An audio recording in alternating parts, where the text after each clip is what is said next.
যে ব্যক্তি আল্লাহর জন্য হজ করলেন, ফালাম ইয়ারফুস ওয়ালাম ইয়াফসুক, সেখানে যাওয়ার পর বাইতুল্লাহ যাওয়ার পর দুস্থ হজ করা অবস্থায় আল্লাহর বান্দা গালাগালি করলো না, মারামারি করলো না, পাপের কোনো কাজ করলো না, স্বামী স্ত্রীর সুরবাচরণ করলো না। রাজাআ কায়াউমি ওয়ালাদাতু উম্মুহু, যেই দিন সে বাড়ি ফিরে আসবেন, দেশে ফিরে আসবেন, আল্লাহ রাসূল বলেন সে এমন করে ফিরে আসবেন যেন তার মা তাকে আজকে জন্ম দিয়েছে। আল্লাহ রাসূল বললেন যে ব্যক্তি রমজান হজ্জে বাইতুল্লাহ করলো কার জন্য বলেন? তাহলে হাদিসের ব্যাখ্যাতে বোঝা যায় যে আল্লাহকে ছাড়াও আল্লাহর জন্য অনেকে হজ করে না, অনেকে আল্লাহর জন্য হজ করে না। হ্যাঁ, অনেকে আল্লাহর জন্য হজ করে না। এই অবস্থা যে আসবে কিয়ামতের আগে রাসূল আকরাম সাল্লাল্লাহু আলাইহি সাল্লাম হাদিসে বলে গিয়েছেন। আল্লাহ রাসূল সাল্লাল্লাহু আলাইহি সাল্লাম বলেন কিয়ামতের পূর্বে বহু প্রকারের হাজি আসবেন, আল্লাহকে সন্তুষ্ট করার জন্য হাজি খুব কম আসবেন। এর ভিতরে একদল হাজি যেটা বর্তমানে মহামারী আকার ধারণ করেছেন, বর্তমানে মহামারীর মতো। রাসূল সাল্লাল্লাহু আলাইহি সাল্লামের হাদিসটা কত সুন্দর, এই বর্তমান জমানার জন্য এতটা প্রযোজ্য একটা হাদিস, এতটা সুস্পষ্ট, তার ব্যাখ্যা সুস্পষ্ট হয়ে উঠেছে। قال رسول الله صلى الله عليه وسلم, রাসূল আকরাম সাল্লাল্লাহু আলাইহি সাল্লাম বলেন কিয়ামতের আগে, পৃথিবীতে কিয়ামত হওয়ার আগে এই পৃথিবীতে 4 ধরনের হাজি হবে। কয় ধরনের জোরে বলেন? 4 ধরনের হাজি হবে। 4 প্রকারের হাজি পৃথিবীতে হজ করবেন। আমি এখন মাঝে মাঝে খুব ভাবি এবং আমি খুব জাস্টিফাই করেছি, আমি এই হাদিসটা সম্পর্কে অনেক তথ্য তালাশ করেছি। বর্তমান সময়ে এই হাদিসটা একদম কড়ায় গন্ডায়, একদম গনে গনে এই হাদিসটা সবার প্রায় ম্যাক্সিমাম মানুষের সঙ্গে মিলে যায়। 1 নম্বর, ইয়াহুজ্জুল আগনিয়া ওয়ালিন নুজহা। 1 নম্বর, রাসূল আকরাম সাল্লাল্লাহু আলাইহি ওয়াসাল্লাম قال রাসূলুল্লাহ সাল্লাল্লাহু আলাইহি সাল্লাম, সায়াতি জামানুন, এমন একটা কাল আসবে, জমানা আসবে, আমার এই জমানা নয়, আমার এই যুগ নয়, আমার এই কাল নয়, আমার এই সময় নয়, সায়াতি জামানুন, এমন একটা জমানা আসতেছে, এমন একটা কাল আসতেছে, ইয়াহুজ্জুল আগনিয়া ওয়ালিন নুজহা, একদল মানুষ হজ করবে, আল্লাহর জন্য করবে না, তারা হজ করবে ভ্রমণের উদ্দেশ্যে। আসছেনি? কথা কয় না? আসে না? এটা পাল্লা দিয়ে এখন শুরু করছে। এটা হুজুর ছেলে মেয়ে একটু ঘুরেই কি বলছি বলেন? আরে দোস্ত, এই যে আমি দেখে বসা অবস্থা কয়েকজন হাজি দোকানে গেলেন, আমি কেন যান? হুজুর ভাল লাগতেছে না, একটু মক্কা মদিনা ঘুরে একটু দেখে মক্কা মদিনা দেখাই নিয়ে আসি, একটু ঘুরে আসি। পুরা ফুল ফ্যামিলি যাচ্ছে, ছেলে মেয়ের নিয়ে যাচ্ছে, অমুকে নিয়ে যাচ্ছি, ঘুরে আসতেছি, অথচ তার উপরে হজ ফরজ। সুস্পষ্ট মাসালা, যার উপর হজ ফরজ হয়, এই ব্যক্তি হজ ফরজ না করে উমরা করা মানে লুঙ্গি পিনতে পাগড়ি পরা, লুঙ্গি খুইলা কি করা? কথা বোঝেন না মনে হয়? যার উপরে কি হয়েছে? কথা কয় না? হজ কি হয়েছে? ফরজ হয়েছে। কিন্তু ফরজ হজ আদায় না করে ফরজটা পরে করবো, আগে ঘুরেই শিখিয়াই জায়গা টাকা দেখেই যে কেমন অবস্থাটা দেখে আসে না, আসে না? কথা কয় না? আসে কিনা জোরে বলেন? এই ঈদের দিন সকালবেলা এক মুসল্লি আমার কাছে আসছে, আজকে এখানে আসেন তো জায়গাটা চিনলে একটু, হে চিনানোর মতো লোক নেই মনে হয়। আপনি কি চিনবেন? আমার জীবনের প্রথম হজ, অথচ আমি হজের মাসালা ছেলেদেরকে কত বছর পড়াইছি হজের মাসালা। আলহামদুলিল্লাহ, আমার হজের মাসালা তো কাশামসিন নাহার, দিনের সূর্যের মতো সুস্পষ্ট আমার জিহানের ভিতরে আছে। আমি সব একদম জিহানে করে গেছি, তারপরে গিয়েও তো দম দেওয়া লাগছে। আমার প্র্যাকটিক্যাল একটা বড় জিনিস, ঠিক কিনা জোরে বলেন? বই পড়ে যদি ডাক্তার হওয়া যাইতো তো প্র্যাকটিক্যাল করা লাগতো না।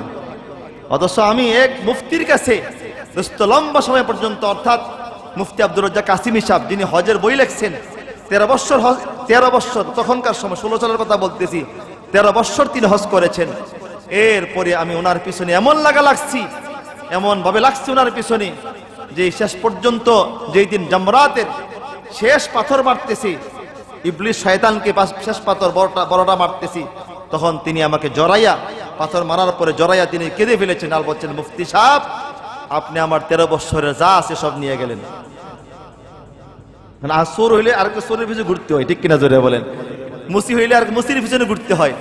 তা আমি ওনাকে ছাড়ি নাই, জুতা সোজা করছি, যা যা করা দরকার, মানে ওনাকে ওস্তাদের মতো মানছি, ছাত্র হয়ে গেছে একবার ওনার। আলহামদুলিল্লাহ, উনি আমাকে সব দেখাইছেন কোন জায়গায় কি করতে হবে, কেমনে কি করতে হবে, একদম হাতে ধরে ধরে প্র্যাকটিক্যাল আমারে করাইছেন। আলহামদুলিল্লাহ, ওনার জন্য দোয়া, দীর্ঘ দোয়া, আল্লাহ ওনাকে দীর্ঘ নেক হায়াত দান করুক। উনি কোনটা বাদ রাখেন নাই, যে আমি যা জানছি এই 13 বছরে কিতাবও লিখছি, তার উপরে সব আপনাকে জানাই দিলাম। আমার দোস্ত বন্ধু আমার, হজ ফরজ হওয়ার পরে যে ব্যক্তি হজ না করে উমরা করতে যায়, এই ব্যক্তির অবস্থা হলো লুঙ্গি খুলে পাগড়ি পরার মতো। ফরজ খোলা, পাগড়ি পরে সুন্নত আদায় করতেছে। উমরা করা সুন্নত, হজ করা ফরজ। বিষয়টা আপনি বুঝতে হবে দোস্ত বন্ধু আমার। আচ্ছা, জোহরের আজান দিছে, জোহর আজান দেওয়ার পরে আপনি মসজিদে ঢুইকা নফল পড়তেছেন, পড়তে পড়তে জোহর শেষ, আপনি জোহরের ফরজ পড়লেন না, এটা কেমন হইল? আমি বুঝাইতে পারছি আপনাকে নাকি? বুঝাইতে পারছি? আপনি জোহরের সময় হলো, আজান দিয়েছে, মসজিদে ঢুকছেন, নফল পড়তেছেন, জোহরের ফরজের কোনো কি নাই। এইটা যেমন এই যে ব্যক্তির উপর হজ ফরজ হলো, হজ করলো না, না করে নফল দৌড়াইতেছি, এইটা তেমন। অথচ স্পষ্ট কিতাবে লিখেছেন যার উপর হজ ফরজ হলো, ফরজ হজ না করে সে নফল করলো, মাকরুহ করলো, সে মাকরুহ, অপছন্দনীয় কাজের আল্লাহর কাছে, যে আল্লাহ চাচ্ছে না তার কাছে। আল্লাহ তার কাছে চাচ্ছে, গোলাম আমি তোমাকে সম্পদ দিয়েছি, ফালইয়াতাওয়াফু বিল বাইতিল আতিক। আল্লাহ বলে যে যাকে আমি সম্পদ দান করেছি, টাকা পয়সা দিয়েছি, যাকে অর্থ করে দিয়েছি, সে যেন আমার এই কালো ঘরটা তওয়াফ করে যায়। আপনি কিন্তু কথাটা সাধারণ মনে নিয়েন না। আল্লাহ যাকে আমি সম্পদ দিয়েছি, সে যেন আমার কালো ঘরটা একটু ঘুরে যায়, একটু দেখে যায়। সুবহানাল্লাহ জোরে বলেন। তওয়াফ করে যায় সে। আমাদের বুঝতে হবে দোস্ত, আমাদের ভাবতে হবে বিষয়টা নিয়ে। আর যাকে আল্লাহ তাআলা বারবার হজ করার তৌফিক দান করেছেন, তার নসিব তো অনেক বড় ভালো। হাদিসে আল্লাহ রাসূল বলেন, তাবিউ বাইনাল হজ্জ ওয়াল উমরা ফাইন্নাহুমা ইয়ানফিয়ানিল ফাকরা ওয়াদ দুনুব। আল্লাহ রাসূল বলেছেন, তোমরা হজ উমরা করতেই থাকো, সামর্থ্য থাকলে করতেই থাকো, এতে তোমাদের গুনাহ এবং দরিদ্রতা চিরতরে মিটে যাবে, চিরতরে মিটে যাবে, হারিয়ে যাবে। তোমার গুনাহও থাকবে না। কেমনে থাকবি? হজ কবুল হলে তো দোস্ত, হজ থেকে ফিরে আসার পরে আপনি নিষ্পাপ হয়ে গেলেন, মাসুম হয়ে গেলেন। এই জন্য রমজান মাসে যারা ধনীরা রোজা রেখে খামখেয়ালি করে করে রোজার হক আদায় করতে পারেননি, এদের জন্য দ্বিতীয় সুযোগটা আসছে, এইটা হলো হজ্জ বাইতুল্লাহ। তো বোঝা গেল আল্লাহ রাসূল কি বলেছেন, যে ব্যক্তি আল্লাহর জন্য হজ করেছে, তাইলে বোঝা গেল যে কিয়ামত আসার আগে কিছু লোক হবে যারা আল্লাহর জন্য হজ করবে না। এরা কয় প্রকার? আবার বলেন, কয় প্রকার? জোরে বলেন। ক্বালা রাসূলুল্লাহ সাল্লাল্লাহু আলাইহি ওয়াসাল্লাম, সায়াতি জামানুন ইয়াহুজ্জুল আগনিয়া ওয়ালিন নুজহা। আল্লাহ রাসূল বলেন, কিয়ামত আসার আগে অচিরে একটা জামানা আসবে, যে জামানার ভিতরে একদল লোক হজ করবে। কেন হজ করবে? রাসূল বললেন, নুজহাতে, ভ্রমণের উদ্দেশ্যে, সফরের উদ্দেশ্যে, স্টোর করার উদ্দেশ্যে, আল্লাহকে সন্তুষ্ট করার জন্য নয়, আল্লাহকে খুশি করার উদ্দেশ্য হবে না। একটা উদ্দেশ্য হবে, ভ্রমণ করবে। কত দেশে তো ভ্রমণ করতে যাই, একটু মক্কা মদিনা ঘুরে আই। 1 নাম্বার। 2 নাম্বার, ওয়াল উলামাউ লিরিয়া। 2 নাম্বার, এমন কিছু ওলামা হবে যে ওলামাগুলি দোস্ত বন্ধু আমার লিরিয়া, মানুষকে দেখানোর উদ্দেশ্য হজ করবে, মানুষকে দেখাবে আমি হাজি 1 বার 2 বার 3 বার 5 বার 7 বার হজ করেছি। ওয়াল উলামাউ লিরিয়া, সব আলেম না, কিন্তু কিছু কিছু আলেম। প্রথম না কি বলেছেন? ইয়াহুজ্জুল আগনিয়া ওয়ালিন নুজহা। রাসূল বলেন, প্রথম দল হবে ধনী। ধনী কারা? জোরে বলেন না। আগনিয়া, গনি থেকে ধনী। ইয়াহুজ্জুল আগনিয়া ওয়ালিন নুজহা, এই 4 দলের এক দল হবে যারা প্রথমত ধনী, যারা হজ করবে ভ্রমণের উদ্দেশ্যে, ভ্রমণ করার জন্য। ইয়াহুজ্জুল আগনিয়া ওয়ালিন নুজহা। 2 নম্বর উলামা ওয়ালিরিয়া। 2 নম্বর আলেমরা হজ করবে, তারা মানুষকে দেখানোর জন্য। 3 নম্বর ওয়াল আওসাতুল তিজারা। 3 নম্বর একদল লোক হজ করবে, তারা কারা? তারা আওসাত, মধ্যম ফ্যামিলি যারা। কেন হজ করবে? তারা লিত্তিজারা, ব্যবসার উদ্দেশ্যে, ব্যবসা করার উদ্দেশ্যে হজ করবে। হজে আসলে হজ উদ্দেশ্য না, হাজি নিয়ে যায় তো আসার সময় 1-2টা কয়েন ঢুকাই দেয়, আর কি বলে স্বর্ণের বার, যে আপনি এই 7 লাখ টাকা প্যাকেজ তো 7 লাখ দেওয়া লাগবে না, আপনি 4 লাখ দিয়েন, কিন্তু কথা হইলো 4-5টা বান নিয়ে আসতে হইব, কথা কয় না। এটা আমি তো, আর আমি বাস্তব আমার কাছে একবার একজনে দিছি, এই মুআল্লিম আলেম, কোথায় যাবো বলেন, কয় আপনি কিছু কম দিয়েন কিছু টাকা, কিন্তু এটি পার করে দিয়েন।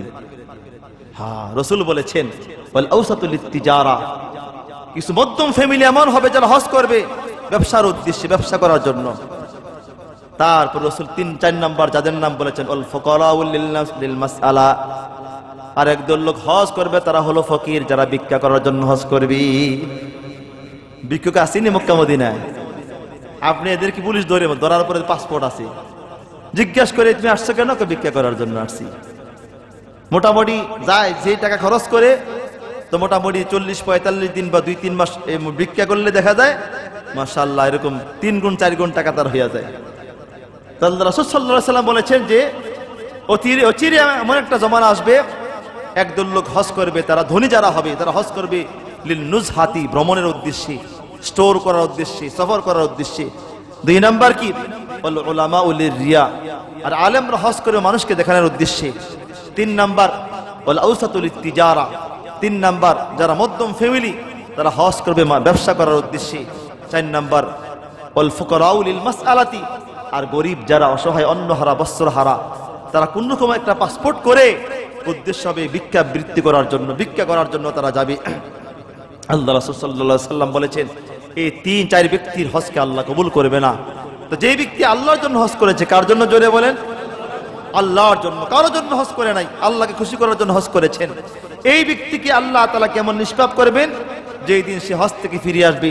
রাসূল আকরাম সাল্লাল্লাহু আলাইহি সাল্লাম বলেছেন রাজাআকা ইয়াউমি ওয়ালাদাতু উম্মুহু, সে তার হজ থেকে এমন করে ফিরে আসবে, যেই দিন সে বাড়িতে ফিরে আসবে, আসতেছে রাজাআ, ফিরবে সে, অর্থাৎ যেই দিন সে মক্কা থেকে, হেরেম থেকে, অর্থাৎ তার যে মিকাত আছে, মক্কার এরিয়া আছে যার মিকাত, যেখান থেকে সে হারাম বানতে হয়, এই মিকাত অতিক্রম করার সঙ্গে সঙ্গে এর আগে আল্লাহ সুবহানাহু ওয়া তাআলা তার গুনাহগুলি মাফ করে দিবেন।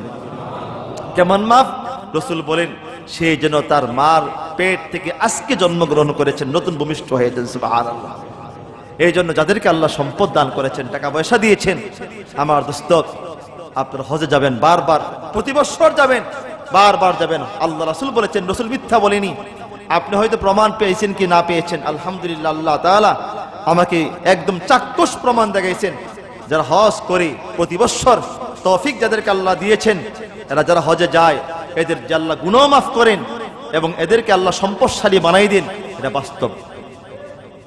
আর হাদিসে আসছে আল্লাহ রাসূল বলেছেন যারা হাজি তারা কখনো গরিব হবে না, এদের হজকে আল্লাহ কবুল করেছেন, এরা কখনো গরিব হবে না, এরা ভিক্ষুক হবে না, কোনোদিন ভিক্ষা করা লাগবে না, এদেরকে আল্লাহ তাআলা পরমুখাফিকি করবেন না, এরা সারা জীবন আনন্দে থাকবে, সুখময় থাকবে। আল্লাহ তাআলা আমাদের সবাইকে বারবার হজ্জে বাইতুল্লাহ করার তৌফিক দান করে, সকলে বলে আমিন। আয়ে বাদে সাবান সোয়ে মদিনা जो गुजर हो, आए बाद सबा सोए मदीना जो गुजर हो, मुझे साक़ी कौसर हो मेरी गम के खबर हो, मुझे साक़ी कौसर हो मेरी गम के खबर हो, अफसोस के बददूर हो मैं तेरी हरम से, अफसोस के बददूर हो मैं तेरी हरम से, हाथ भी खाली मुरादीना रुदरम से, हाथ भी खाली मुरादीना रुदरम से, मुझे फिरक़त मियाँ कर फिर वो मक्का याद आती है, वो काबा याद आती है, वो पर्दा याद आता है, वो काबा याद आती है, वो पर्दा याद आता है, कभी जाना मिना को और कभी मैदान अरफा को, वो मजमा याद आता है, वो मनवा याद आती है, वो मजमा याद आता है, वो मनवा याद आती है, कभी चक्कर लगाना हाजियों के सफ में मुड़ मुड़ कर, वो धक्का याद आता है, वो झगड़ा याद आती है, वो धक्का याद आता है, वो झगड़ा याद आती है। হজের মাস হলো তিনটা, শাওয়ালুন, উদুল কাদাতি, উদুল হজ্জা। এই তিন মাস ওয়ালিল্লাহি আলান নাস হিজ্জুল বাইতি মান ইসতাতা ইলাইহি সাবিলা। আল হজ্জু আশহুরুম মালুমাত। আল্লাহ সুবহানাহু ওয়া তাআলা বলেন হজ হলো নির্দিষ্ট কয়েকটি মাস, গোনা কয়েকটি মাস। আল হজ্জু আশহুরুম মালুমাত, জানা গোনা কয়েকটি মাস। এই আয়াতের তাফসীর রাসূল আকরাম সাল্লাল্লাহু আলাইহি ওয়াসাল্লাম লিখেছেন আল হজ্জু আশহুরুম মালুমাত শাওয়ালুন, উদুল কাদাতি, ওয়াদুল হজ্জা। শাওয়াল মাস, জিলহজ মাস, জিলকাদা আর জিলহজ্জা, এই তিনটি মাস হল হজের মাস, হজের মৌসুম। যেহেতু সামনে আমাদেরকে হাত ছানি দিয়ে রাখতেছেন আরেকটি ক্ষমা, এক ক্ষমা তো চলে গেল রমাদানুল মুবারক, রমজান মাস চলে গেল। এবার আরেকটি বিশাল ক্ষমা। দেখেন আল্লাহর ফায়সালা কত সুন্দর। আমি প্রায় সময় ভাবি বিষয়টা নিয়ে, যাদেরকে আল্লাহ সম্পদ দান করেছেন এদের কত লাভ। বিশেষ করে যুগে যুগে ইতিহাস তালাশ করলে দেখা যায় ধনীদের চাইতে গরিবরা ইসলাম মানে বেশি। নাকি নাকি ভুল বলছি নাকি? ধনীদের চাইতে গরিবরা কি ইসলাম মানে বেশি। আর এটা আল্লাহ তাআলার ফায়সালা। ধনীরা গরমাক্তের কারণে, গরমের কারণে, সম্পদের গরমে, পদের অহংকারে, ক্ষমতার দাপটে, ওই এটা কথা আছে না, মূর্খি হলো রে, মানে এরা মনে করে সব তো টাকা দিয়ে ফায়সালা করা যায়, আর যা হইব আল্লাহর লগে একটা হইব, টাকা পয়সা আছে এক ঢেলে দেবো আর কি, একবারে আল্লাহ রাস্তায় সব একবার মাফ হয়ে যাব। বাপ ওসিয়ত করে গেছে ছেলেকে, এক নাস্তিক, প্রচুর সম্পদের মালিক ছিলেন। আল্লাহ তাআলা মাঝে মাঝে কিছু শাস্তি দেখান। সম্ভবত ঘটনাটা ইরানে ঘটে যাওয়া এক ঘটনা, সম্ভবত আল্লাহু আলাম, আল্লাহ ভালো জানেন। সে ইসলামকে মানত না, ইসলাম বিশ্বাস করতো না। তো সন্তানকে বলে গেল, বাপ শুনছে মোহাম্মদ একজন ব্যক্তি ছিলেন, আরে মুসলমান, যাকে অনুসরণ করে মোহাম্মদ, তিনি বলেছেন ওনার এক খোদা আছে, আকাশ জমিন যিনি বলে বানাইছেন, নাম করে বানাইছেন। তো আসলে তিনি কিছু কিছু কথা বলছেন যেগুলো আসলে মিলে যায়। তিনি অনেক কথা হাদিসে বলে গিয়েছেন যেগুলা মিলে গিয়েছে, ঘটতেছে, এই হবে, এই হবে, এই হবে, এই হবে, এই হবে, কিয়ামতের আগে এই ঘটবে। এ যা বলে গিয়েছে, যা যা বলে গিয়েছে সব ঘটতেছে। কিন্তু এটা দুনিয়ার বেলায়, দুনিয়া থেকে বিদায় নেওয়ার পরও কিছু একটা ঘটবে, কবরে, মরণকালে, হাসরের মাঠে, এটাও সে কইছে। তো এটা যেহেতু ঘটছে, এটা ঘটতে পারে, যদি ঘটে যায় তো ঘটে গেল। এগুলো তো আর বিশ্বাস হয় না। মানুষ মরে যাবে, পচে যাবে, মক্কার কাফেরদের মতো। ক্বালু মা হিয়া ইল্লা হায়াতুনাদ দুনিয়া নামুতু ওয়া নাহইয়া ওয়া মা ইয়াহলিকুনা ইল্লা আদ-দাহার।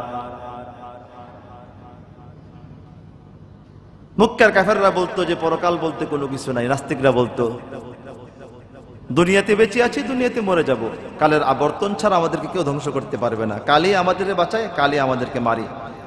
দেয়ার ইজ নো গড, আল্লাহ বলতে কোনো কিছু নেই, সৃষ্টিকর্তা বলতে কোনো কিছুই নাই। বিচার হবে, হাসর ময়দান কায়েম হবে। মাঝে মাঝে মক্কার কাফেররা, নাস্তিকরা বলতো ওয়াকালু আইদা দালালনা আইন্না লাফি খালকিন জাদীদ। মুহাম্মদ তুমি কি বলো, মাথায় কিছু ধরতেছে না। আমরা মরার পরই মাটির সাথে একাকার হয়ে যাব, মিশিয়ে যাব, হারিয়ে যাব, আবার নতুন করে সৃষ্টি হব। কে বানাবে আমাদেরকে? কে সৃষ্টি করবে আমাদেরকে? তো এই মক্কার কাফেরদের জবাবে আল্লাহ সুবহানাহু ওয়া তাআলা অনেক উত্তর দিয়েছেন। লম্বা লম্বা কথা আছে আয়াতের ভিতরে, উত্তর দিয়েছেন। আল্লাহ তাআলা বলে মক্কার কাফেররা একবার বলতো যে মুহাম্মদ আমরা মরে যাব, পচে যাব, গলে যাব, ভস্ম হয়ে যাব। আইন্না লাফি খালকিন জাদীদ, আমরা নতুন করে সৃষ্টি হব, আবার আমরা হারিয়ে যাব, আবার সৃষ্টি হব। আল্লাহ তাআলা বললেন, দোস্ত এদেরকে শোনাই দেন, কুল কুনু হিজারাতান আও হাদিদা, তোমরা মরে যাওয়ার পরে যদি পচে গলে ভস্ম হয়ে লোহাও হয়ে যাও, পাথরও হয়ে যাও, আমি আবার সেখান থেকে তোমাদেরকে বের করে পুনরুজ্জীবিত করব। তোমরা অবশ্যই আমার কাছে আসতে হবে। তো সে বলল, শুনছি মোহাম্মদ বলতেছে যে ঘটবে একটা, কবরে আযাব হবে, মাটিতে চাপ দিবি, বিষাক্ত সাপ আছে, 90টা সাপ দংশন করবি। তো আমি তো এগুলো বিশ্বাস করি নাই। তো আমি অনেক সম্পদের মালিক হয়েছি, আমার মরার পরে আমি দুনিয়াতে দেখছি সমাধান করতে গেলে দুইটা পথ। একটা পথ হলো টাকা, আর টাকা না হইলে শোট, নাকি শক্তি, ক্ষমতা, মানে গোলাগুলি, এই দুইটাই দিয়ে সমাধান হয়। তো তোমরা আমাকে দুইটা জিনিস কবরে দিয়ে দিবা। যেহেতু মুসলমান, সবাই মুসলমান কয়, একটা হলো বস্তা ভরা টাকা দিয়ে দিবা, 2 নাম্বার হলো একটা পিস্তল দিবা, ভালো দামি পিস্তল দিবা। তো ফিরিস্তারা যে আছে, যদি টাকায় না মানে কি, তারপরে কি এটা দিয়া। আল্লাহর কুদরত বোঝা বড় কঠিন। ছেলেরা কবরস্থ করার পরে কবর বরদাস্ত করতে পারে নাই, সঙ্গে সঙ্গে কবরে মারছে চাপ। কবরের চাপের কারণে হাড্ডি গুড্ডি যে ভাঙতেছে টসটাস করে, সুস্পষ্ট করতে আওয়াজ শোনা যাচ্ছে। তো বাইশের সন্তানগুলো তো ওই মার্কে হয়েছে। ভাই কিছু শুনতে পাচ্ছ? বলা হ্যাঁ শুনতে পাচ্ছি। তো আওয়াজ হচ্ছে যে কি, কষ্টাস করে আওয়াজ হচ্ছে যে, বোঝো নাই এখনো? বলে না, টেহা দিয়া কাজ হয় না, গোলাগুলি সরিয়ে গেছে। বুঝেন কিছু নাকি? ও তো ওই মার্কা, সন্তানগুলো তো ওই মার্কাই, টাকা দিয়া কাজ হয় না, গোলাগুলি সরিয়ে গেছে। লা হাওলা ওয়ালা কুওয়াতা ইল্লা বিল্লাহ। আমার দোস্ত, আমার বাপ, আমার বন্ধু, যে কথা বলতেছিলাম যে ধনীদেরকে আল্লাহ তাআলা এক মহান এক নিয়ামত দান করেছেন। যে সকল ধনীরা আল্লাহর পুরোপুরি হককে মানতে পেরেছেন, আল্লাহর হুকুমকে মানতে পেরেছেন, তারা দুনিয়াও সুখী, আখিরাতেও সুখী। দুনিয়াও বাদশা, আখিরাতও বাদশা। কিন্তু যুগ যুগ ধরে তালাশ করলে দেখা যায়, যুগে যুগে তালাশ করলে দেখা যায়, নবীদের বিরোধিতা, ইসলামের বিরোধিতা পৃথিবীতে যারা যারা করেছেন সব ধনীরা করেছেন, সব সম্পদশালীরা করেছেন, ক্ষমতাধররা করেছেন। আপনি কোরআন শরীফ তরজমা করে দেখেন, প্রত্যেকটা নবীর বিরোধিতা সবার আগে যারা করেছেন, ওই এলাকার, ওই সমাজের সবচেয়ে বিত্তশালী যারা ছিলেন, সম্পদশালী যারা ছিলেন, সবাই কিন্তু গোপনে গোপনে গরিবরা মুসলমান হয়েছেন। আল্লাহ তাআলা এটা বোঝাচ্ছেন যে আমি দুনিয়ার কোনো ধনীর মুখাফেকি না, আমার দিন জিন্দা রাখার জন্য কোনো ধনীর মুখাফেকি নই। আমি বেনিয়াজ, অমুখাফেকি, আমি একক, অদ্বিতীয়, আমার কোনো শরীক নাই, আমি যা ইচ্ছা তাই করতে পারি। সুবহানাল্লাহ। এজন্য রাসূল আকরাম সাল্লাল্লাহু আলাইহি ওয়াসাল্লামের দরবারে গরিব সাহাবীরা বসে বয়ান শুনতেছেন। তো এই মুহূর্তে মক্কার ধনাঢ্য ব্যক্তি, নেতৃবর্গ যারা আছেন, তারা আসছেন রাসূলের কাছে। আয়াত নাজিল আছে, আয়াত নাজিল করেছেন আল্লাহ সুবহানাহু ওয়া তাআলা। তাই সে বলছে, মুহাম্মদ, আমাদের স্ট্যাটাস আছে, আমাদের একটা সম্মান আছে, আমাদের একটা কি আছে, আত্মমর্যাদাবোধ আছে। এরা ফকিন্নির বাচ্চা, ফকির, গরিব মানুষ। তুমি যদি আমাদেরকে বয়ান করতে চাও, এদেরকে উঠাইতে হবে। আছে না? পেস্টেজে লাগে আছে কিনা, জোরে বলেন না। তুমি যদি আমাদেরকে ইসলামের দাওয়াত দিতে চাও, আমাদেরকে বয়ান করতে চাও, তাহলে এই ফকিন্নির ভূত যা আছে এদেরকে উঠাইতে হবে, এদেরকে দূরে সরাই দাও। এখানে বিলাল রাদিয়াল্লাহু তাআলা ছিলেন। আল্লাহু আকবার। দাবি দেবী সাহাবীরা ছিলেন, গরিব সাহাবী, ওনারা ছিলেন সেখানে। আল্লাহ রাসূল সাল্লাল্লাহু আলাইহি ওয়াসাল্লাম একটু মনে মনে ভাবছেন যে এরা ধনী যদি মুসলমান হয়, মোটামুটি ইসলামের প্রচারটা বাড়বে ক্ষমতার দাপটে। এই মনস্থ করে রাসূল আকরাম সাল্লাল্লাহু আলাইহি ওয়াসাল্লাম সাহাবীদেরকে উঠাইবেন এই সিদ্ধান্ত নিয়েছেন। সঙ্গে সঙ্গে আল্লাহ আয়াত নাযিল করলেন। আল্লাহ বললেন, এমন ধনী কাফের যদি গোটা বিশ্ব ভরে যায় আমার হাতে আসি আর যায় না, কিন্তু আমার এই গরিব এই মুসলমানগুলি আমার কাছে সবচেয়ে বড় দামি। এরা বসলে বসুক, না বসলে নাই, সাবধান, এদেরকে উঠাবেন না। সুবহানাল্লাহ জোরে বলেন। যারা রাত দিন 24 ঘন্টা আমার গোলামি করে আমার কাছে কাঁদি, এদেরকে আপনি উঠিয়ে দিবেন। আপনি সাহস দিল কে? এরা থাক বা না থাক, এদের চলে যেতে বলেন এদেরকে। এই অহংকার দাম্ভিক যারা আছেন, অহংকারকে আল্লাহ পছন্দ করে, অহংকারীকে আল্লাহ পছন্দ করে না। আল্লাহ বলে আল কিবরু রিদাই, অহংকার আমার চাদর, সাবধান আমার চাদর নিয়ে টানা হেঁচড়া করিও না, এটা আমার জন্য খাস। সুতরাং বিনয়ী হও, বিনয়ী হও, নিচু হও, নরম হও, আমি আল্লাহ তাআলা তোমার সম্মান মর্যাদা আরো বাড়িয়ে দিব, আরো বাড়িয়ে দিব।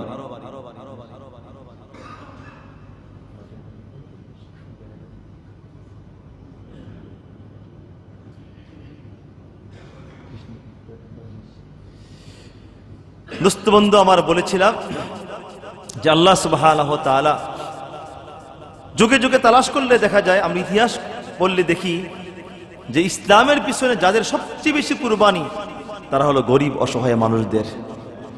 আপনি তাকায় দেখেন, মাদ্রাসার ভিতরে বেশিরভাগ গরিবদের ছাত্র, ধনীদের ছাত্র কম, ধনীদের ছাত্র খুব কম।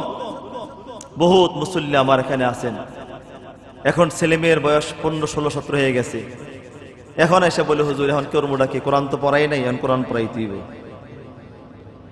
চিন্তা করে দেখেন, 5 ওয়াক্ত নামাজ পড়ে যারা এখানে, এমন অনেক মুসল্লি আছেন সন্তানকে ছোটকালে দিন শিক্ষা দেয় নাই, চিন্তা করছে কোরআন শরীফ পড়াইতে গেলে, দিন শিখাইতে গেলে যে সময় নষ্ট হবে, ওই সময়টা কিন্ডারগার্টেনে গিয়ে বা ইংলিশ মিডিয়ামে গিয়ে পড়লে তার ফায়দা বেশি হবে, দুনিয়া কামাই করতে পারবে। তো সন্তানগুলি তো লাওয়ারিস হয়, এগুলি তো সব শেষ পর্যন্ত পিতামাতার অবাধ্য হয়।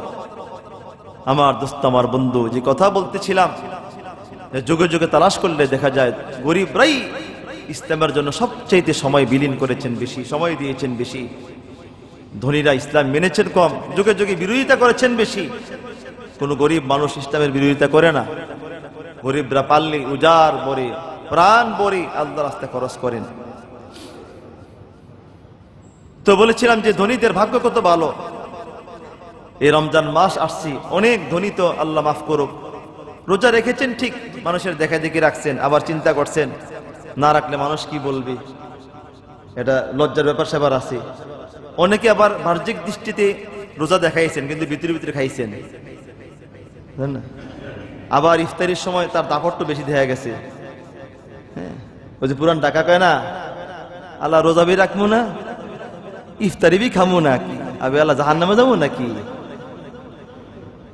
এইটা যে কথা বলতেছিলাম যে আমাদের অবস্থাটা এমন, দোস্ত বন্ধু আমার, যে কথাটা বলতেছিলাম যে আল্লাহ সুবহানাহু ওয়া তাআলা ধনীদের ব্যাপারটা একটু আলাদা করে আমি প্রায় সময় ভাবি যে রমজান মাসে যারা নিজের গুনাহগুলি মাফ করতে পারলেন না, এখন এদের জন্য আরেকটা সুযোগ আসছে, হজ্জে বাইতুল্লাহ।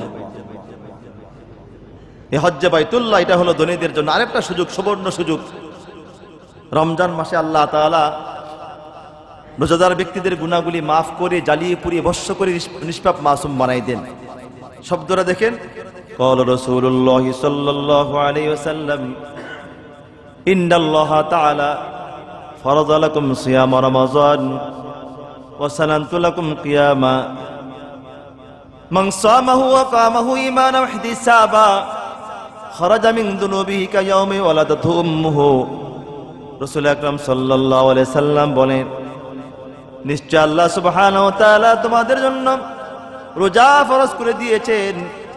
আমি রাসূল তোমাদের জন্য রাতের বেলায় কিয়ামুল লাইলকে সুন্নাহ সাব্যস্ত করলাম, তারাবি নামাজ পড়াকে সুন্নাহ সাব্যস্ত করলাম। তারপর রাসূল বলেন, মান সামাহু ওয়া কামাহু ঈমানান ওয়া ইহতিসাবা, যে রমজান মাসে রোজা রাখলেন না, রাতের বেলায় তারাবি নামাজ পড়লেন সওয়াবের আশা ঈমানের সাথে, আল্লাহ রাসূল বললেন খারাজা মিন দুনুবিহি কায়াউমি ওয়ালাদাতু উম্মুহু। আল্লাহ রাসূল বললেন রমজান শেষ হওয়ার পর যে যার গুনাহ থেকে এমন করে বের হয়ে যাবে যেন তার মা তাকে আজকে জন্ম দিয়েছে। এই যারা রমজান মাসের রোজাগুলি ঠিক মতো রাখতে পেরেছেন আর রাতের বেলা তারাবি নামাজ পড়তে পেরেছেন ঠিক মতো ঈমানের সাথে সওয়াবের আশায়, আল্লাহর জাতের কসম খেয়ে বলি, রমজান যেই দিন শেষ হয়েছে, অর্থাৎ যেই দিন চন্দ্র উঠেছে, ঈদের চাঁদ উঠেছে, ওই রাতেই আল্লাহ তাআলা এই গোলামকে ক্ষমা করে দিয়েছেন এবং নিষ্পাপ মাসুম বানিয়ে দিয়েছেন, তার কোনো গুনাহ নাই।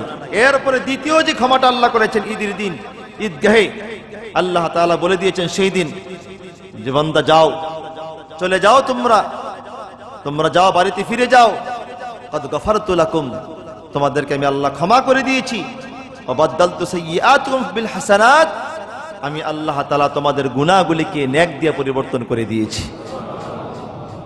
রমজান মাসে দুইটা ঘোষণা। এবার এই যারা ধনীরা যারা আছেন, যারা রমজান মাসেও রোজা রেখে গুনাহ মাফ করতে পারলেন না, এবার এদের জন্য সামনে আরেকটা সুযোগ নিষ্পাপ হওয়ার জন্য, মাসুম হওয়ার জন্য। সেটা কি? হাদিসে আল্লাহ রাসূল বলেছেন, ক্বালা রাসূলুল্লাহ সাল্লাল্লাহু আলাইহি সাল্লাম, মান হাজ্জা লিল্লাহ ফালাম ইয়ারফুস ওয়া লাম ইয়াফসুক রাজা'a কায়াউমি ওয়ালাদাতু উম্মুহু আও কামা ক্বালা আলাইহিস সালাতু ওয়াস সালাম। আল্লাহ রাসূল সাল্লাল্লাহু আলাইহি সাল্লাম বলেন, যেই ব্যক্তি আল্লাহর জন্য হজ করলো, কার জন্য বলেন?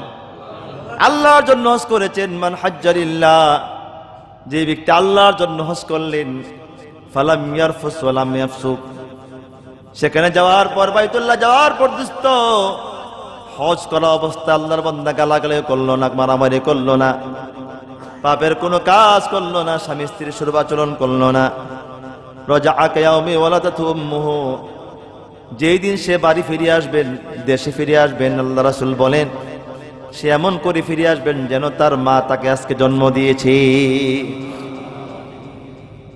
আল্লাহ রাসূল বললেন যে এই ব্যক্তি রমজান হজ্জে বাইতুল্লাহ করলো, কার জন্য বলেন? তাহলে হাদিসের ব্যাখ্যাতে বোঝা যায় যে আল্লাহকে ছাড়াও আল্লাহর জন্য অনেকে হজ করে না, অনেকে আল্লাহর জন্য হজ করে না। হ্যাঁ, অনেকে আল্লাহর জন্য হজ করে না। এই অবস্থা যে আসবে কিয়ামতের আগে, রাসূল আকরাম সাল্লাল্লাহু আলাইহি সাল্লাম হাদিসে বলে গিয়েছেন। আল্লাহ রাসূল সাল্লাল্লাহু আলাইহি সাল্লাম বলেন, কিয়ামতের পূর্বে বহু প্রকারের হাজি আসবেন, আল্লাহকে সন্তুষ্ট করার জন্য হাজি খুব কম আসবেন। এর ভিতরে একদল হাজি যেটা বর্তমানে মহামারী আকার ধারণ করেছেন, বর্তমানে মহামারীর মতো। রাসূল সাল্লাল্লাহু আলাইহি সাল্লামের হাদিসটা কত সুন্দর, এই বর্তমান জমানার জন্য এতটা প্রযোজ্য একটা হাদিস, এতটা সুস্পষ্ট, তার ব্যাখ্যা সুস্পষ্ট হয়ে উঠেছে। ক্বালা রাসূলুল্লাহ সাল্লাল্লাহু আলাইহি ওয়াসাল্লাম, রাসূল আকরাম সাল্লাল্লাহু আলাইহি সাল্লাম বলেন, কিয়ামতের আগে, পৃথিবীতে কিয়ামত হওয়ার আগে এই পৃথিবীতে 4 ধরনের হাজি হবে। কয় ধরনের? জোরে বলেন।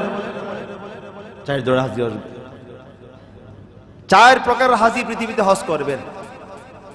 আমি এখন মাঝে মাঝে খুব ভাবি এবং আমি খুব জাস্টিফাই করেছি, আমি এই হাদিসটা সম্পর্কে অনেক তথ্য তালাশ করেছি। বর্তমান সময়ে এই হাদিসটা একদম কড়ায় গন্ডায়, একদম গনে গনে এই হাদিসটা সবার প্রায় ম্যাক্সিমাম মানুষের সঙ্গে মিলে যায়। 1 নম্বর, ইয়াহুজ্জুল আগনিয়া লিন নুজহা। 1 নম্বর, রাসূল আকরাম সাল্লাল্লাহু আলাইহি ওয়াসাল্লাম ক্বালা রাসূলুল্লাহ সাল্লাল্লাহু আলাইহি সাল্লাম, সায়াতি জামানুন, এমন একটা কাল আসবে, জমানা আসবে, আমার এই জমানা নয়, আমার এই যুগ নয়, আমার এই কাল নয়, আমার এই সময় নয়, সায়াতি জামানুন, এমন একটা জমানা আসতেছে, এমন একটা কাল আসতেছে, ইয়াহুজ্জুল আগনিয়া লিন নুজহা, একদল মানুষ হজ করবে, আল্লাহর জন্য করবে না, তারা হজ করবে ভ্রমণের উদ্দেশ্যে। আসছেনি? কথা কয় না? আসে না? এটা পাল্লা দিয়ে এখন শুরু করছে। এটা হুজুর ছেলে মেয়ে একটু ঘুরেই কি বলছি বলেন? আরে দোস্ত, এই যে আমি দেখে বসা অবস্থা কয়েকজন হাজি দোয়ানে গেলেন, আমি কেন যান? হুজুর ভাল লাগতেছে না, একটু মক্কা মদিনা ঘুরে, একটু তারা দেখে মক্কা মদিনা দেখাই নিয়ে আসি, একটু ঘুরে আসি। পুরা ফুল ফ্যামিলি যাচ্ছে, ছেলে মেয়ের নিয়ে যাচ্ছে, অমুকে নিয়ে যাচ্ছি, ঘুরে আসতেছি, অথচ তার উপরে হজ ফরজ। সুস্পষ্ট মাসালা, যার উপর হজ ফরজ হয়, এই ব্যক্তি হজ ফরজ না করে উমরা করা মানে লুঙ্গি পিনতে পাগড়ি পরা, লুঙ্গি খুইলা কি করা? কথা বোঝেন না মনে হয়। যার উপরে কি হয়েছে? কথা কয় না। হজ কি হয়েছে? ফরজ হয়েছে। কিন্তু ফরজ হজ আদায় না করে কেউ ফরজটা পরে করবো, আগে ঘুরেই শিখিয়াই জায়গা টাকা দেখেই যে কেমন অবস্থাটা দেখে আসে না, আসে না কথা কেন আসে কিনা জোরে বলেন। এই ঈদের দিন সকালবেলা এক মুসল্লি আমার কাছে আসছে, আজকে এখানে আসেন তো জায়গাটা চিনলে একটু, হে চিনানোর মতো লোক নাই মনে হয়। আপনি কি চিনবেন? আমার জীবনের প্রথম হজ, অথচ আমি হজের মাসালা ছেলেদেরকে কত বছর পড়াইছি হজের মাসালা। আলহামদুলিল্লাহ আমার হজের মাসালা তো কাশামসিন নাহার, দিনের সূর্যের মতো সুস্পষ্ট আমার জেহানের ভিতরে আছে। আমি সব একদম জেহানে করে গেছি, তারপরে গিয়েও তো দম দেওয়া লাগছে। আমার প্র্যাকটিক্যাল একটা বড় জিনিস, ঠিক কিনা জোরে বলেন। বই পড়ে যদি ডাক্তার হওয়া যাইতো তো প্র্যাকটিক্যাল করা লাগতো না। অথচ আমি এক মুফতির কাছে লম্বা সময় পর্যন্ত, অর্থাৎ মুফতি আব্দুর রাজ্জাক কাসিমি সাহেব, যিনি হজের বই লিখছেন, 13 বছর তখনকার সময়, 16 সালের কথা বলতেছি, 13 বছর তিনি হজ করেছেন। এরপরে আমি ওনার পিছনে এমন লাগছি, এমন ভাবে লাগছে ওনার পিছনে, যে শেষ পর্যন্ত যেই দিন জামরাতের শেষ পাথর মারতেছি, ইবলিস শয়তানকে শেষ পাথর বড়টা মারতেছি, তখন তিনি আমাকে জড়াইয়া, পাথর মারার পরে জড়াইয়া তিনি কেঁদে ফেলেছেন আর বলছেন, মুফতি সাহেব আপনি আমার 13 বছরের যা আছে সব নিয়ে গেলেন। মানে আসর হইলে আর চোরের পিছনে ঘুরতে হয়, ঠিক কিনা জোরে বলেন। মুসি হইলে আর মুসির পিছনে ঘুরতে হয়। তা আমি ওনাকে ছাড়ি নাই, জুতা সোজা করছি, যা যা করা দরকার, মানে ওনাকে ওস্তাদের মতো মানছি, ছাত্র হয়ে গেছে একবার ওনার। আলহামদুলিল্লাহ উনি আমাকে সব দেখাইছেন, কোন জায়গায় কি করতে হবে, কেমনে কি করতে হবে, একদম হাতে ধরে ধরে প্র্যাকটিক্যাল আমারে করাইছেন। আলহামদুলিল্লাহ ওনার জন্য দোয়া, দীর্ঘ দোয়া, আল্লাহ ওনাকে দীর্ঘ নেক হায়াত দান করুক। উনি কোনটা বাদ রাখেন নাই, যে আমি যা জানছি এই 13 বছরে কিতাবও লিখছি, তার উপরে সব আপনাকে জানাই দিলাম। আমার দোস্ত বন্ধু আমার, হজ ফরজ হওয়ার পরে যে ব্যক্তি হজ না করে উমরা করতে যায়, এই ব্যক্তির অবস্থা হলো লুঙ্গি খুলে পাগড়ি পরার মতো। ফরজ খোলা, পাগড়ি পরে সুন্নত আদায় করতেছে। উমরা করা সুন্নত, হজ করা ফরজ। বিষয়টা আপনি বুঝতে হবে দোস্ত বন্ধু আমার। আচ্ছা জোহরের আজান দিছে, জোহর আজান দেওয়ার পরে আপনি মসজিদে ঢুইকা নফল পড়তেছেন, পড়তে পড়তে জোহর শেষ, আপনি জোহরের ফরজ পড়লেন না, এটা কেমন হইল? আমি বুঝাইতে পারছি আপনাকে নাকি? বুঝাইতে পারছি? আপনি জোহরের সময় হলো, আজান দিয়েছে, মসজিদে ঢুকছেন, নফল পড়তেছেন, জোহরের ফরজের কোনো কি নাই। এইটা যেমন এই যে ব্যক্তির উপর হজ ফরজ হলো, হজ করলো না, না করে নফল দৌড়াইতেছি, এইটা তেমন। অথচ স্পষ্ট কিতাবে লিখেছেন, যার উপর হজ ফরজ হলো, ফরজ হজ না করে সে নফল করলো, মাকরুহ করলো, সে মাকরুহ, অপছন্দনীয় কাজের আল্লাহর কাছে, যে আল্লাহ চাচ্ছে না তার কাছে। আল্লাহ তার কাছে চাচ্ছে, গোলাম আমি তোমাকে সম্পদ দিয়েছি, ফালইয়াতাওয়াফু বিল বাইতিল আতিক। আল্লাহ বলে যে যাকে আমি সম্পদ দান করেছি, টাকা পয়সা দিয়েছি, যাকে অর্থ করে দিয়েছি, সে যেন আমার এই কালো ঘরটা তওয়াফ করে যায়। আপনি কিন্তু কথাটা সাধারণ মনে নিয়েন না। আল্লাহ যাকে আমি সম্পদ দিয়েছি, সে যেন আমার কালো ঘরটা একটু ঘুরে যায়, দেখা যায়। সুবহানাল্লাহ জোরে বলেন, তওয়াফ করে যায় সে। আমাদের বুঝতে হবে দোস্ত, আমাদের ভাবতে হবে বিষয়টা নিয়ে। আর যাকে আল্লাহ তাআলা বারবার হজ করার তৌফিক দান করেছেন, তার নসিব তো অনেক বড় ভালো। হাদিসে আল্লাহ রাসূল বলেন, তাবিউ বাইনাল হজ্জ ওয়াল উমরা ফাইন্নাহুমা ইয়ানফিয়ানিল ফাকরা ওয়াদ দুনুব। আল্লাহ রাসূল বলেছেন, তোমরা হজ উমরা করতেই থাকো, সামর্থ্য থাকলে করতেই থাকো, এতে তোমাদের গুনাহ এবং দরিদ্রতা চিরতরে মিটে যাবে, চিরতরে মিটে যাবে, হারিয়ে যাবে। তোমার গুনাহও থাকবে না। কেমনে থাকবে? হজ কবুল হলে তো দোস্ত, হজ থেকে ফিরে আসার পরে আপনি নিষ্পাপ হয়ে গেলেন, মাসুম হয়ে গেলেন। এই জন্য রমজান মাসে যারা ধনীরা রোজা রেখে খামখেয়ালি করে করে রোজার হক আদায় করতে পারেননি, এদের জন্য দ্বিতীয় সুযোগটা আসছে, এইটা হলো হজ্জ বাইতুল্লাহ। তা বোঝা গেল আল্লাহ রাসূল কি বলেছেন, যে ব্যক্তি আল্লাহর জন্য হজ করেছে, তাইলে বোঝা গেল যে কিয়ামত আসার আগে কিছু লোক হবে যারা আল্লাহর জন্য হজ করবে না। এরা কয় প্রকার? আবার বলেন কয় প্রকার, জোরে বলেন। ক্বালা রাসূলুল্লাহ সাল্লাল্লাহু আলাইহি ওয়াসাল্লাম, সায়াতি জামানুন ইয়াহুজ্জুল আগনিয়া ওয়ালিন নুজহা। আল্লাহ রাসূল বলেন, কিয়ামত আসার আগে অচিরে একটা জামানা আসবে, এই জামানার ভিতরে একদল লোক হজ করবে। কেন হজ করবে? রাসূল বললেন, নুজহাতে ভ্রমণের উদ্দেশ্যে, সফরের উদ্দেশ্যে, স্টোর করার উদ্দেশ্যে, আল্লাহকে সন্তুষ্ট করার জন্য নয়, আল্লাহকে খুশি করার উদ্দেশ্য হবে না। একটা উদ্দেশ্য হবে, ভ্রমণ করবে।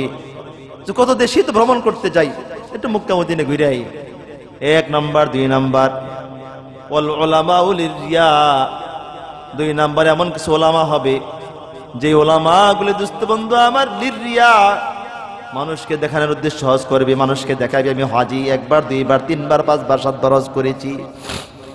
ওয়াল উলামাউ লিরিয়া, সব আলেম না, কিন্তু কিছু কিছু আলেম। প্রথম না কি বলেছেন, ইয়াহুজ্জুল আগনিয়াউ লিন নুজহা, রাসূল বলেন প্রথম দল হবে ধনী। ধনী কারা জোরে বলেন না, আগনিয়া, গনি থেকে ধনী। ইয়াহুজ্জুল আগনিয়াউ লিন নুজহা, এই 4 দলের এক দল হবে যারা প্রথমত ধনী, যারা হজ করবে ভ্রমণের উদ্দেশ্যে, ভ্রমণ করার জন্য। ইয়াহুজ্জুল আগনিয়াউ লিন নুজহা। 2 নম্বর উলামাউ লিরিয়া, 2 নম্বর আলেমরা হজ করবে তারা মানুষকে দেখানোর জন্য। 3 নম্বর ওয়াল আওসাতুল তিজারা, 3 নম্বর একদল লোক হজ করবে, তারা কারা, তারা আওসাত মধ্যম ফ্যামিলি যারা। কেন হজ করবে তারা, লিতিজারা, ব্যবসার উদ্দেশ্যে, ব্যবসা করার উদ্দেশ্যে হজ করবে। হজে আসলে হজ উদ্দেশ্য না, হাজি নিয়ে যায় তো আসার সময় 1-2টা কয়েন ঢুকাই দেয়, আর কি বলে স্বর্ণের বার, যে আপনি এই 7 লাখ টাকা প্যাকেজ তো 7 লাখ দেওয়া লাগবে না, আপনি 4 লাখ দিয়েন, কিন্তু কথা হইলো 4-5টা বার নিয়ে আসতেই কথা কয় না। এটা আমি তো, আর আমি বাস্তব আমার কাছে একবার একজনে দিছি, এই মুআল্লিম আলেম, কোথায় যাবো বলেন, কয় আপনি কিছু কম দিয়েন কিছু টাকা, কিন্তু এটি পার করে দিয়েন। হ্যাঁ, রাসূল বলেছেন ওয়াল আওসাতুল তিজারা, কিছু মধ্যম ফ্যামিলি এমন হবে যারা হজ করবে ব্যবসার উদ্দেশ্যে, ব্যবসা করার জন্য। তারপর রাসূল 3-4 নাম্বার যাদের নাম বলেছেন ওয়াল ফুকারাউল লিল মাসআলা, আর একদল লোক হজ করবে তারা হলো ফকির, যারা ভিক্ষা করার জন্য হজ করবে। ভিক্ষুক আসেনি মক্কা মদিনায়, আপনি এদের কি পুলিশ ধরার পরে পাসপোর্ট আছে, জিজ্ঞাসা করে তুমি আসছো কেন, ভিক্ষা করার জন্য আসছি। মোটামুটি যায় যে টাকা খরচ করে, তো মোটামুটি 40-45 দিন বা 2-3 মাস ভিক্ষা করলে দেখা যায় মাশাআল্লাহ এরকম 3 গুণ 4 গুণ টাকা তার হয়ে যায়। তাহলে রাসূল সাল্লাল্লাহু আলাইহি ওয়াসাল্লাম বলেছেন যে অচিরে এমন একটা জমানা আসবে, একদল লোক হজ করবে, তারা ধনী যারা হবে তারা হজ করবে লিল নুজহাতি, ভ্রমণের উদ্দেশ্যে, স্টোর করার উদ্দেশ্যে, সফর করার উদ্দেশ্যে। 2 নাম্বার কি ওয়াল উলামাউ লিরিয়া, আর আলেমরা হজ করে মানুষকে দেখানোর উদ্দেশ্যে। 3 নাম্বার ওয়াল আওসাতুল তিজারা, 3 নাম্বার যারা মধ্যম ফ্যামিলি তারা হজ করবে ব্যবসা করার উদ্দেশ্যে।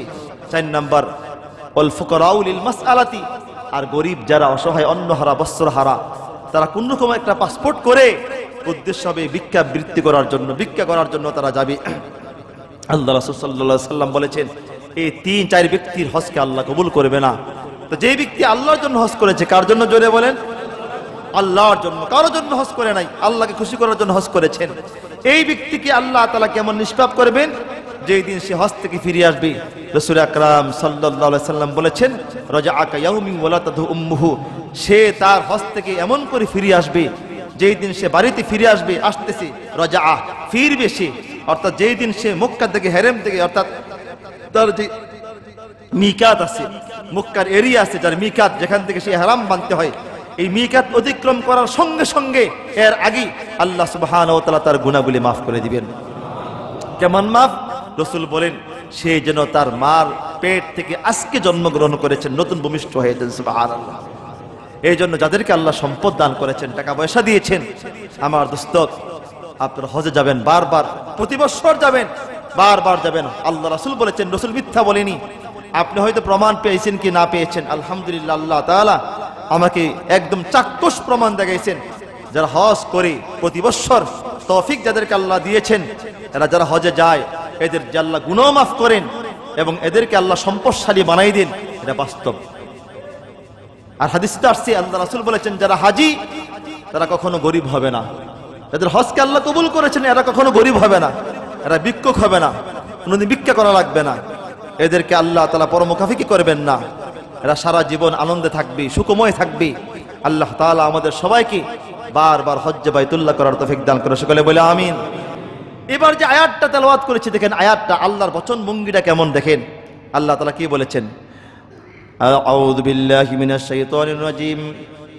ওয়ালিল্লাহি আলান নাসি হিজ্জুল বাইতি মান ইসতাতা ইলাইহি সাবিলা।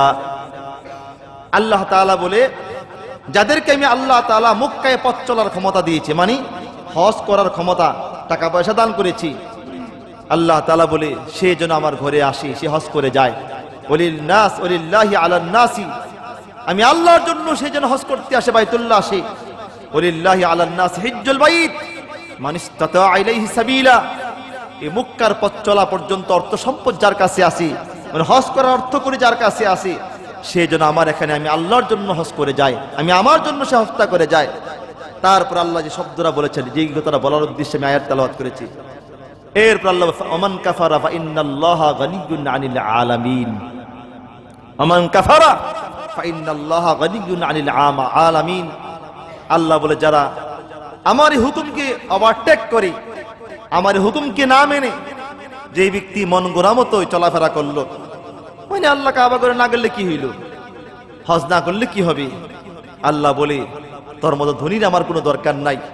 ওমান কাফারা ফা ইন্নাল্লাহা গানিয়্যুন আনিল আলামিন, আমি তোর মুখাফিকি না, আমি তোর গোলাম না, তুই আমার গোলাম, সম্পদ তোকে দিয়েছি, তুই আমার হুকুমটা মানলি না, আমার ঘরে আসলি না, তুই বৃদ্ধাঙ্গুলি দেখালি।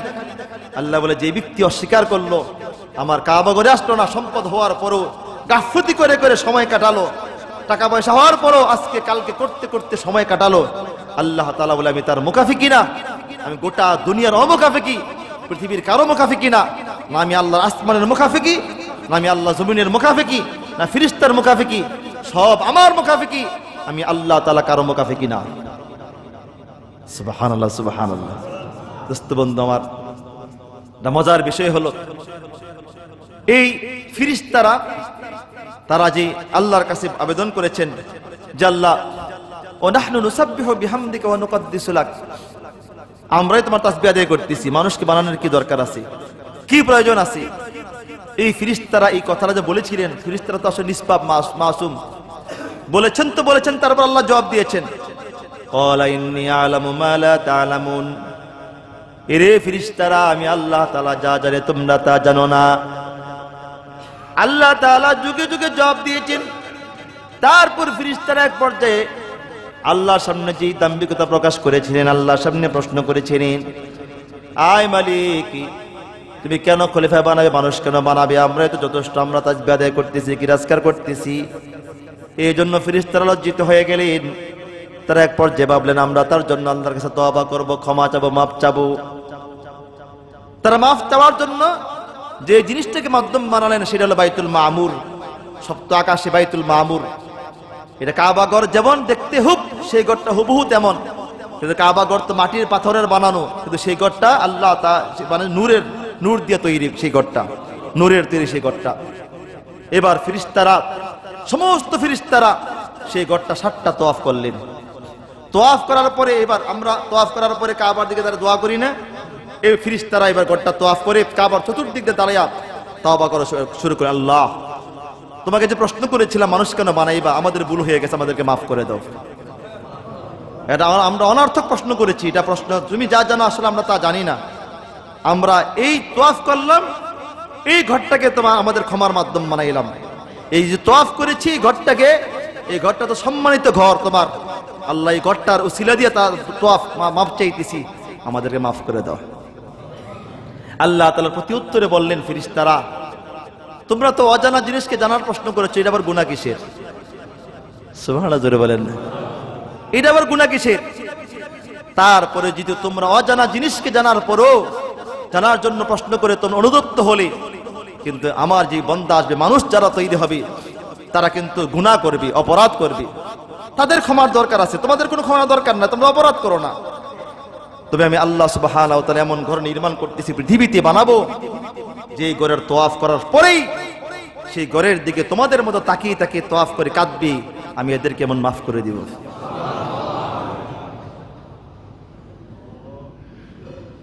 আমার দোস্ত, আসলে বাস্তব, যারা হজ করেছেন তারা ভালো করে জানেন, কাবার ঘর তওয়াফ করার পরক্ষণেই যখন হাত তুলে কাবার দিকে তাকাইয়া, তখন অটোমেটিকলি ঝরঝর করে চোখের পানি চলে আসে। যত বড় জালেম হোক, পাষণ্ড হোক, যত বড় ব্যক্তি হোক, যার চোখ পাথরের মতো চোখ, তারও চোখের পানি চলে আসে। আমরা দেখতেছি তো, অজরে কাঁদে, হাউমাউ করে কাঁদে। আর বিশেষ করে কাবা ঘর যখন প্রথম দেখেন, যে ব্যক্তি প্রথম কাবাগরটা দেখেন তার তো হুশই থাকে না, অজরে কান্না শুরু করে কাবাগর দেখার পরে, কারণ দীর্ঘদিনের লালিত স্বপ্ন বাস্তবায়ন হচ্ছে আজকে। যে কাবাগর এমন একটা ঘর, যে ঘরের চতুর্দিক দিয়া সমস্ত নবীরা তওয়াফ করেছেন।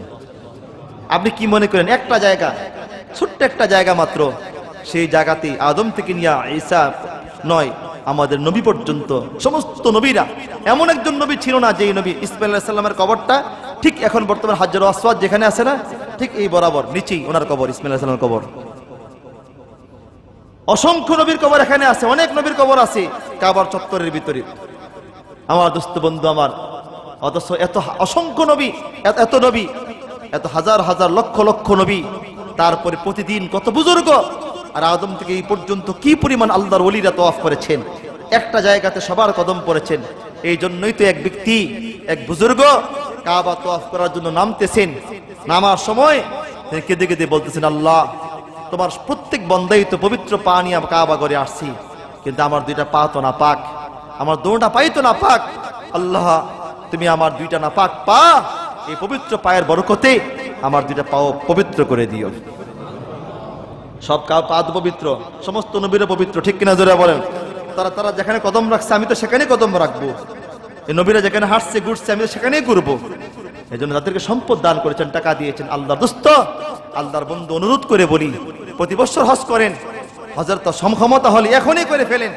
আর একটা বিষয় ক্লিয়ার করে বলি, যাদের কাছে জিবি ফান্ড আছে, আমি আরো স্পষ্ট করে বলি, জিবি ফান্ডে প্রায় 8 লাখ 10 লাখ 15 লাখ টাকা জমা হয়ে যায় জিবি ফান্ডের ভিতরে, কিন্তু এত টাকা থাকা সত্ত্বেও সে হজ করে না, অথচ তার উপর হজ ফরজ। কত মানুষ চাকরি শেষ হওয়ার আগে আগে ইন্তেকাল করে, আসি কাছে না জোরে বলেন? আপনি যে জিবি ফান্ডে, আমার আলহামদুলিল্লাহ অনেকে আমার কাছে আসছেন, হুজুর আমি করবোটা কি, আমি তো কয়েকজনকে বলেছি জিবি ফান্ডের টাকা দিলে হজ করে ফেলেন, আপনি পেনশন পাওয়ার পর হজ করবেন, আর তখন যে সুস্থ থাকবেন গ্যারান্টি কি আছে? ঠিক কিনা জোরে বলেন? গ্যারান্টি আপনার কি আছে? আপনার কে গ্যারান্টি দিল আপনার উপর থাকার জন্য? জিবি ফান্ডের টাকা যাদের কাছে আছে, আপনি জিবি ফান্ডের টাকা উত্তোলন করে দ্রুত, কারণ দিন যত যাচ্ছে, যারা প্রতিটি বছর হজ করেন তারা দেখতে পাচ্ছেন, দিন যত যাচ্ছে হজ কঠিন হচ্ছে, ততই মানুষ পরিধি বাড়তেছে, কঠিন থেকে কঠিন হচ্ছে। যারা দুর্বল, যারা একদম দুর্বল, বুড়া মানুষ হজ করতে গিয়ে নিজেও কষ্ট পায়, আমগরও কষ্ট দেয়। হজ তো জোয়ান কালে করবে, যৌবন কালে, শক্তি থাকা অবস্থায়। এই জন্য যাদেরকে আল্লাহ সম্পদ দিয়েছে আমরা হজ করবো ইনশাল্লাহ, জোরে বলেন ইনশাআল্লাহ। আর যাদেরকে আল্লাহ অঢেল সম্পদের মালিক বানিয়েছে, তৌফিক দান করেছেন, প্রতি বছর হজ করেন, আল্লাহ সম্পদ বাড়াই দিবেন। আল্লাহ তাআলা তৌফিক দান করে, সকলে বলে আমিন। আলহামদুলিল্লাহ, আলহামদুলিল্লাহি রাব্বিল আলামিন, والصلاة والسلام على سيدنا وسيد الأنبياء والمرسلين محمد وعلى آله وأصحابه أجمعين برحمتك يا أرحم الراحمين. ربنا ظلمنا أنفسنا وإن لم تغفر لنا وترحمنا لنكونن من الخاسرين. يا ربنا يا سيدنا يا مولانا يا أرحم الراحمين يا أكرم الأكرمين يا مجيب الدعوات يا حنان يا منان يا بديع السماوات والأرض يا ذا الجلال والإكرام. বিশাল আকাশের মালিক, জমিনের মালিক আল্লাহ, আয় মালিক, শাওয়ালের প্রথম জুমার দিন মালিক, আমরা কতিপয় তোমার গুনাহগার গোলাম, আয় আল্লাহ বুক ভরা আশায় হাত তুলেছি, আয় মালিক আমাদের জিন্দেগির গুনাহগুলি মাফ করে দেন। আয় আল্লাহ মাওলা, অনেকে দোয়া চেয়েছে, যে যা আশায় দোয়া চেয়েছে, প্রত্যেকের মনে অনেক বাসনাগুলি পুরা করে দেন। আয় মালিক আমাদের এখানে অনেকের আপনজন নাই, কারো মা নাই, কারো বাবা নাই, কারো বোন নাই, কারো ভাই নাই। আয় মালিক আমাদের আপনজন যারা কবর দেশে আছে, এদের কবরকে জান্নাতের বাগান বানিয়ে দিন। আল্লাহ যে পথে চললে আপনি খুশি, আপনার হাবিব খুশি, আমাদের সকলের জন্য সেই পথটা সহজ করে দেন। আয় মালিক অনেকে দোয়া চেয়েছে, যে যে আশা নিয়ে দোয়া চেয়েছে, প্রত্যেকের মনে অনেক বাসনাগুলি আপনি পুরা করে দেন। আল্লাহ এই মসজিদকে আপনি কবুল করেন। আয় আল্লাহ ইমাম, মুয়াজ্জিন, খতিব, মুসল্লি, কমিটির লোক যারা আছে, আল্লাহ সবাইকে ক্ষমা করে দিন। আয় আল্লাহ সবাইকে মাফ করে দেন। আল্লাহ জানি না কোন দিন মালাকুল মউত আমাদের সামনে হাজির হয়ে যায়। আয় মালিক আমাদের সবাইকে মৃত্যুর আগে আগে দিনদার মুত্তাকি পরেজগার বানাইয়া দিন। আয় মালিক হজের মৌসুম চলতেছে, হজের মাস, আল্লাহ আয় মালিক মালিক এই বছর যাওয়ার নিয়ত করেছি, ফিঙ্গার প্রিন্ট করেছি মালিক। আল্লাহ আমাদের সকলের জন্য হজকে কবুল করেন, সহজ করে দিন আল্লাহ। আয় আল্লাহ অনেক মানুষ হজে যাবে আল্লাহ, যারা যারা হজে যাওয়ার নিয়ত করেছে আল্লাহ, নিবন্ধন শেষ করেছে মালিক, প্রত্যেকে আল্লাহ আপনি হজ্জে মাবরুর দান করেন আল্লাহ। যে সকল ভাইয়ারা দোয়া করেছেন আল্লাহ, হাত তুলেছেন, এখানে মুসল্লি যারা আছি প্রত্যেকটা মুসল্লিকে বারবার হজ্জে বাইতুল্লাহ করার তৌফিক দান করে দেন। আয় আল্লাহ মাওলা মওতের আগে একবারের জন্য হলো আল্লাহ কাবা ঘর দেখাইন আল্লাহ, কাবা না দেখে মরণ দিয়েন না রে মালিক আল্লাহ, কাবা ঘর না দেখে, রোজা না দেখে মরণ দিয়েন না আল্লাহ। প্রতি বছর বারবার রোজার সামনে গিয়ে আসসালাত আসসালামু আলাইকা ইয়া রাসূলুল্লাহ বলার তৌফিক দান করে দেন আল্লাহ। আমাদের খাদেম কালাম ভাই অসুস্থ আল্লাহ, তাকে শেফা আজলা কামেলা দায়মান নসিব করে দেন আল্লাহ। যারা যারা দোয়া চেয়েছেন আল্লাহ, বিশেষ করে আমাদের সভাপতি সাহেবের ভাইজান দীর্ঘদিন রোগে ভুগতেছি আল্লাহ, তাকে শেফা আজলা কামেলা দায়মান নসিব করে দেন।